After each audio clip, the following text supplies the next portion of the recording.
15,000 pension ఆగిపోతాయా? 10,000 పెన్షన్లు ఆగిపోతాయా? అలాగే 6,000 pension ఆగిపోయి దాన్ని 4,000 కిందకి కన్వర్ట్ చేస్తారా? లేదంటే 15,000 పెన్షన్ని ఆపేసి దాన్ని 6,000 కింద కన్వర్ట్ చేసి ఇస్తారా? ఇలా ఇన్ని సందేహాలు కూడా ఈ పెన్షన్ తీసుకునే వాళ్ళ మదిలో, చాలామంది మదిలో అయితే మెదులుతూ ఉన్నాయి. వీటంతటికి కూడా ఒక ఆన్సర్ ఏంటంటే 15,000 పెన్షన్ ఎవరు తీసుకుంటున్నారో వాళ్ళు పూర్తిగా మంచానికే పరిమితమైన వాళ్ళకు మాత్రమే ఈ 15,000 పెన్షన్ ఇవ్వడం జరుగుతుంది. అది కూడా 85% కంటే ఎక్కువ ఉండి లోకోమోటర్ ఆర్థోపెడిక్ అనే ఆప్షన్ ఉన్న వాళ్ళకి మాత్రమే ఈ పెన్షన్ ఇవ్వడం జరుగుతుంది. ఒకవేళ ఈ పర్సంటేజ్ కనుక తక్కువ ఉంది అని కనుక తేలితే 15,000 నుంచి 6,000 పెన్షన్కి కన్వర్ట్ చేయడం జరుగుతుంది.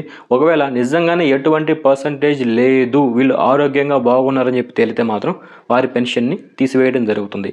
అలాగే 6,000 పెన్షన్ ఎవరైనా తీసుకుంటూ ఉంటూ వారికి కూడా నోటీసులు కనుక వచ్చి ఉండి వారికి పర్సంటేజ్ అనేది తాత్కాలికంగా ఉండి నేటితో ఆ పర్సంటేజ్ కనుక అయిపోతే మరియు వాళ్ళకి 60 సంవత్సరాల వయసు దాటి కానీ లేదంటే ఈ 50 సంవత్సరాల వయసు దాటి కానీ ఉన్న వాళ్ళకైతే ఆటోమేటిక్గా దాన్ని 4,000 కిందకి కన్వర్ట్ చేయడం జరుగుతుంది.